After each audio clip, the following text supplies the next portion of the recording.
En Palco. Carolina Jave, cuéntanos cómo nace la idea de escribir La voz que escondí. Yo creo que son dos grandes aristas. Finalmente yo escribo este libro con una necesidad súper grande de encontrar en mí las respuestas del camino de mi sanación, de cómo seguir adelante, de lo que pasó en un principio, de lo que siguió después, de los días inmediatos, de los días muy posteriores, de los años posteriores. Quise entender por qué fue de la manera que fue. Quise también resolver muchas dudas que tenía del proceso, de cómo había sido como tal, muy inmediato, ¿cierto? Como el proceso judicial, las claves de todo lo que pasó con él en ese sentido, lo que pasó con nosotros, etcétera.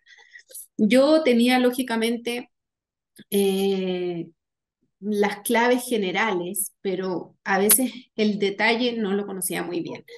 Y armar este rompecabezas desde cero y entender todos los pormenores de mi proceso fue la manera que yo encontré más sensata como para finalmente terminar de encararlo, ¿cierto? Yo creo que eso y porque pienso finalmente que cuando no se encara la verdad de frente, nunca es posible de todas maneras una aceptación integral.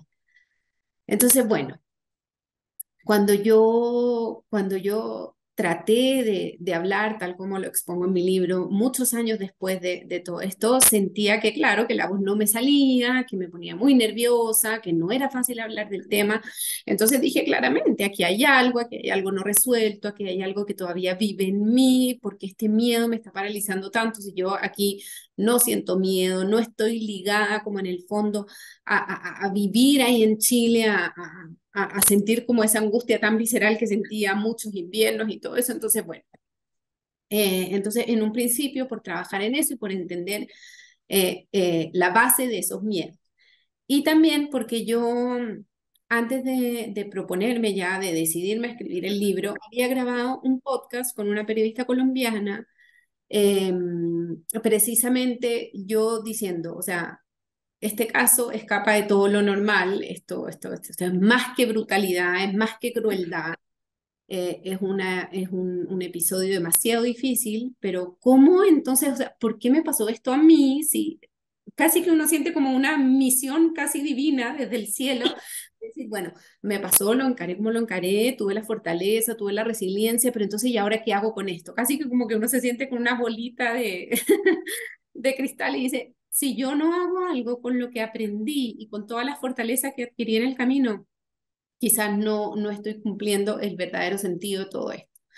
Entonces lo compartí con esta periodista y todos los mensajes que me empezaron a llegar eran del tipo, Carolina, que esta historia no acabe aquí, o sea, que puedas hacer conferencias, que puedas en el fondo hacer un futuro de tu experiencia, de tu manera de expresarte, de cómo lo cuentas, de esa fortaleza, de cómo te fuiste reparando en el fondo.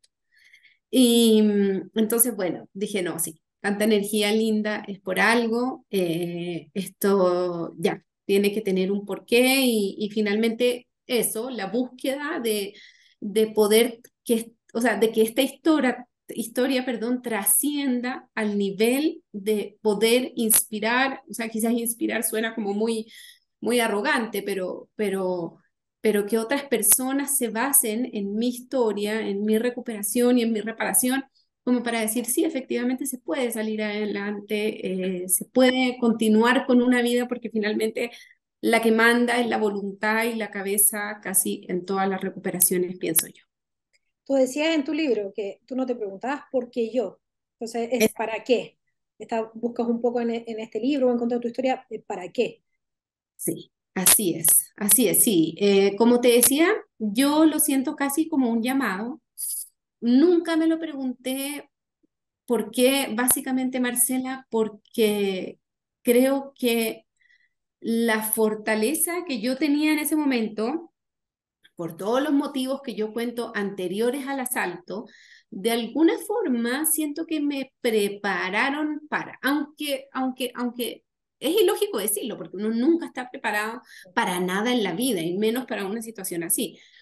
Pero sí, habían desarrollado esa parte de mi personalidad que era muy, muy empujona, o sea, era, ya, pero no importa, pero va a pasar, ya, pero bueno, hay una salida, sí, sí, hay una salida, listo, vámonos por ya, aún siendo muy chiquitita, porque todas esas cosas habían pasado desde que yo tenía, no sé, 8 años. Entonces, digamos que tenía esa base sólida sobre la cual empezar desde ahí este camino, ¿cierto? Pero claro, entonces yo creo que mi personalidad en el fondo era como para poder sobrellevar esto.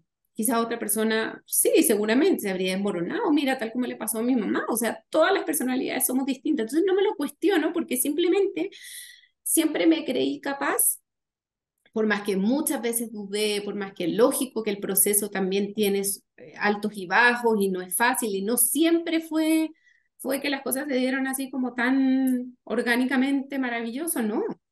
Pero siempre por lo menos estuvo la voluntad de mirar el lado bonito y de elegir el foco a través del cual lo miraba.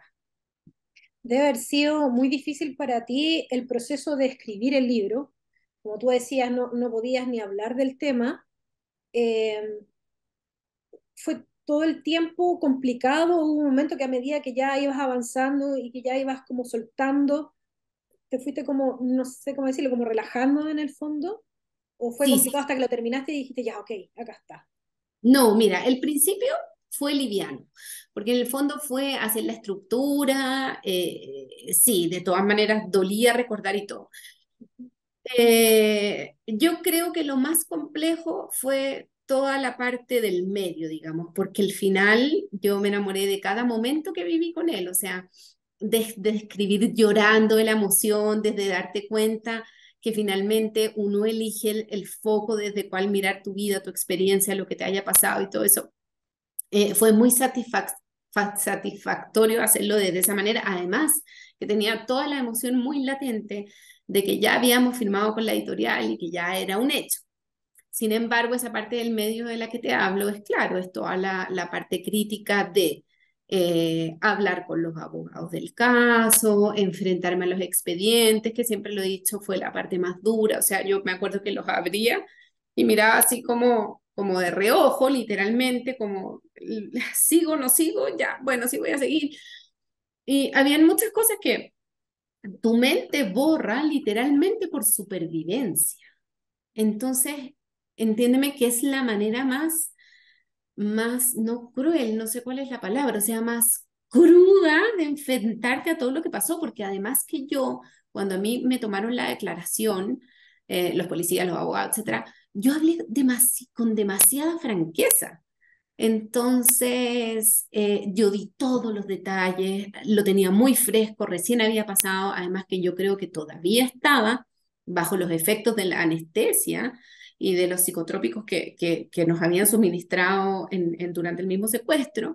Entonces, yo creo que no tenía filtro. Entonces, toda esa información tan cruda quedó muy, muy plasmada ahí, cada letra, cada vez. También darme cuenta de que mientras yo lo hablaba estaba mi hermano conmigo y eso a mí se me había olvidado, tuve que hacer un trabajo grande de recordar, trataba de no leer los expedientes a ninguna hora que se acercara en la noche porque si no yo sabía que iba a ser difícil de conciliar el sueño. Entonces sí, yo diría que ese fue la parte del proceso que más costó. ¿Cómo elegiste, por qué elegiste el título La voz que escondí?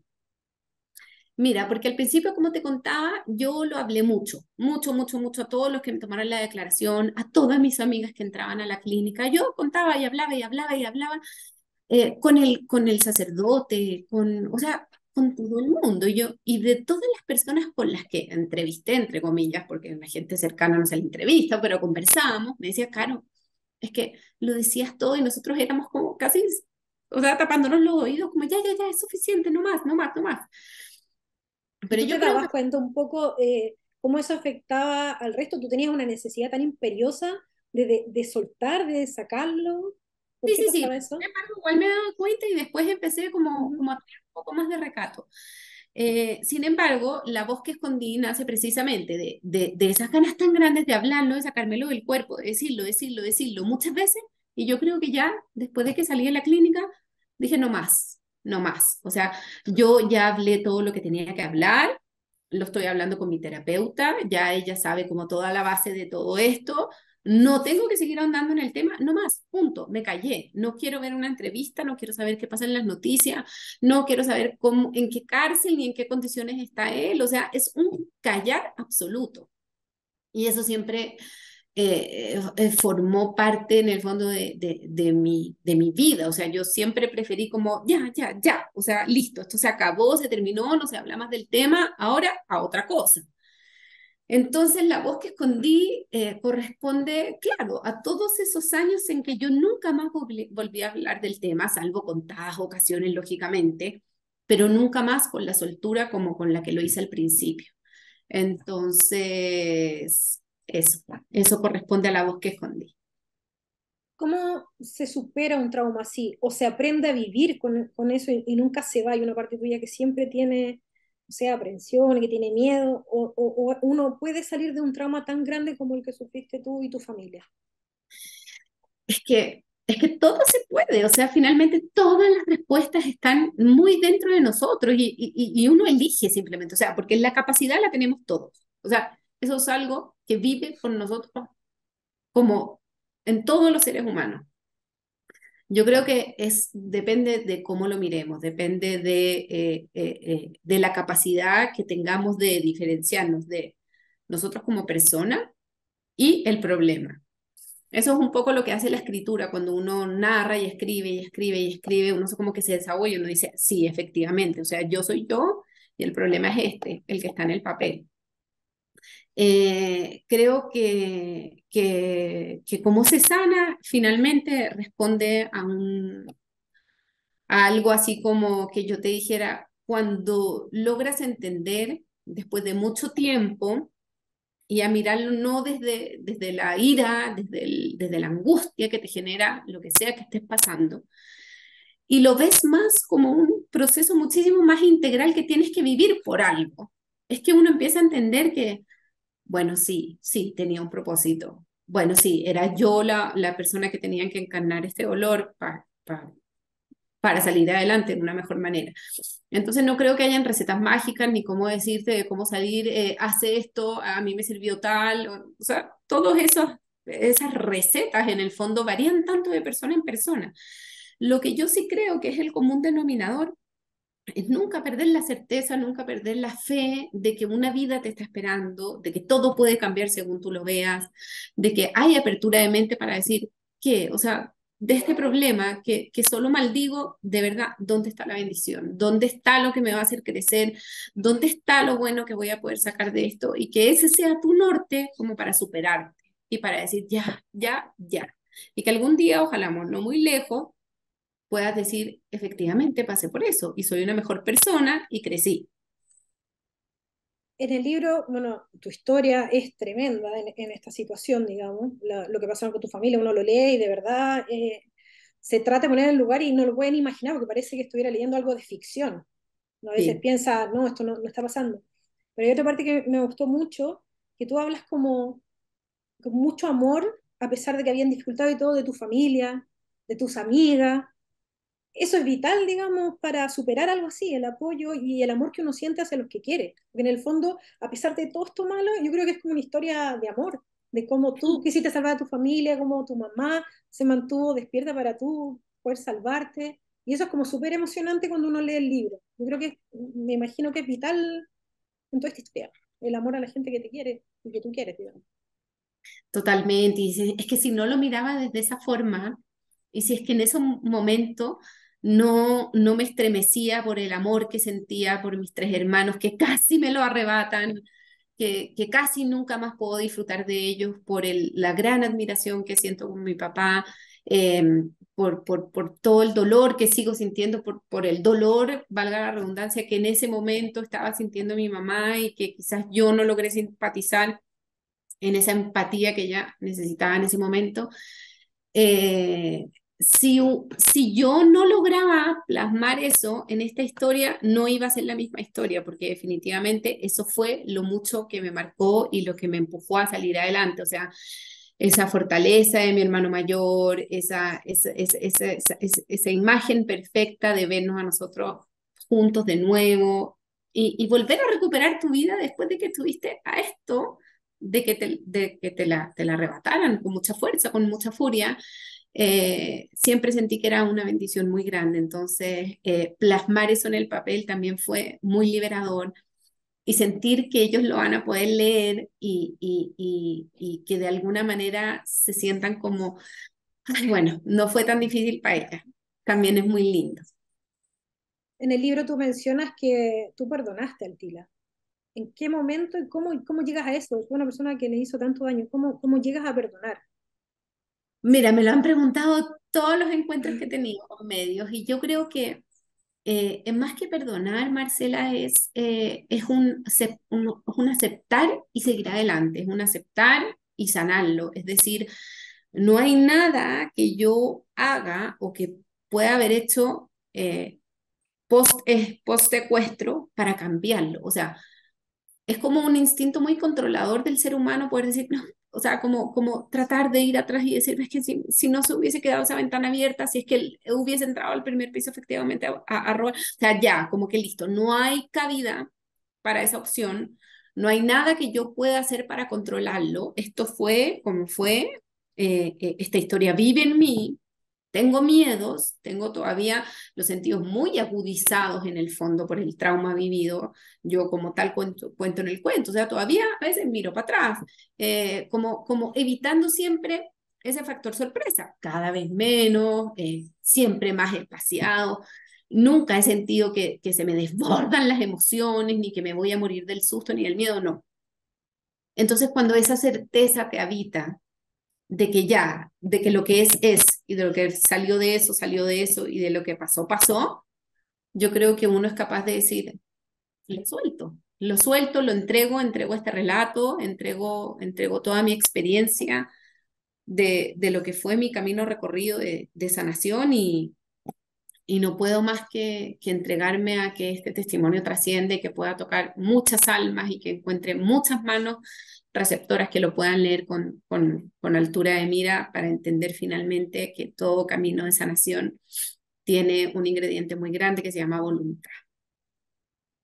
En nuestro país últimamente, bueno, hay mucha violencia, se ha dado bastante violencia física y verbal, y harta parte de eso tiene que ver el resentimiento, que es un poco uno de los grandes motores del TILA, digamos, el resentimiento social. ¿Qué opinas de lo que está pasando ahora? ¿Qué le podrías decir a la gente al respecto? Mira, yo creo que finalmente es entregarse a lo que va a pasar igual. O sea, uno nada saca con anteponerse porque finalmente los miedos más grandes los tenemos en la cabeza. Y lo que tenemos en la cabeza finalmente lo creamos. Soy muy consciente de que la situación en Chile ha cambiado drásticamente. O sea, de hecho, haber ido allá hace poquito al lanzamiento, al matrimonio de mi hermano, fue definitivamente o sea, cambió todo, cambiar muchas cosas. Entonces, pero es muy desgastante vivir con ese miedo constante es que me puede pasar, es que mejor no voy, es que no voy a salir de noche, es que no sé qué, porque es que yo siento y creo que, como dicen ahí, o sea, toma todas las precauciones, pero también encomiéndate a quien sea que creas, a tu Dios, a lo que sea, porque está bien, no voy a dejar el auto abierto en la noche, lo voy a cerrar, voy a hacer todo lo que esté en mis manos para que cualquier situación que me atemorice no pase. Pero si tiene que pasar, era porque definitivamente tú, como ser humano, a nivel de tu alma, tenías que encontrar un aprendizaje en lo que te pasó, sea chico, sea grande, sea mediano, sea de la envergadura que sea. Ahora que escribiste esta historia con la que liberaste tu propia experiencia, ¿tienes ganas de más adelante seguir escribiendo, quizás darle voz a otras personas que han sufrido algún problema, algún hecho traumático? Mira, yo creo que la voz de esas personas espero y tengo toda la esperanza de que venga por sí sola. Sin embargo, en este momento preciso estoy tratando de volcar toda mi energía en unos proyectos de literatura, perdón, terapia narrativa, enseñarle a muchas personas, ya sea virtual o físicamente aquí en Colombia, todo el proceso que yo viví desde cero, o sea, empezar a hacer desde tu problema, desde tu trauma, el esquema de lo que te pasó, entenderlo, diferenciarlo de ti como persona, empezar a redactarlo, volver al texto, volver otra vez al texto, léelo en voz alta, qué te produce, enfócate en estas emociones, qué sentiste, que se manifestó en tu cuerpo. Sudaste, el corazón te latía, te temblaban las manos. Eh, Tratar así tu historia de esa manera tan integral y que tus manos la puedan escribir, creo que es una terapia muy, muy, muy, muy, muy profunda, muy integral. Yo aún sin ser terapeuta, creo que tengo esta experiencia y sin afanes de abarcarlo desde ese sentido, en el fondo, como una terapia psicológica, no, no lo es. Tampoco se necesita en el fondo como que las personas que asistan sean ni periodistas ni expertas en literatura, no, es ganas de contar tu historia y yo creo que puedo hacer una buena mentoría en cómo hacerlo. Entonces, espero sacar este proyecto adelante pronto, antes de fin de año, ojalá, para ya una vez que lo tengan dando y que ya tenga mis grupos y los talleres hechos y toda la metodología bien estructurada, poder empezar, sí, con un segundo libro. Buenísimo, súper bueno ese proyecto. Para cerrar, invita a la gente a leer tu libro. Ay, sí, me encantaría, de verdad. Yo creo que todas las personas que lo lean le van a encontrar algún sentido en de alguna manera. Eh, Creo que a todas las manos que llegue este libro es porque tenía que llegar. Así que una invitación muy, muy, muy grande a que de verdad se acerquen, perdón, lo tengan en sus manos y puedan usar mi experiencia como una gran inspiración. Muchas gracias, Carolina. Que estés bien. Muchas gracias a ti, Marcela, que estés muy bien.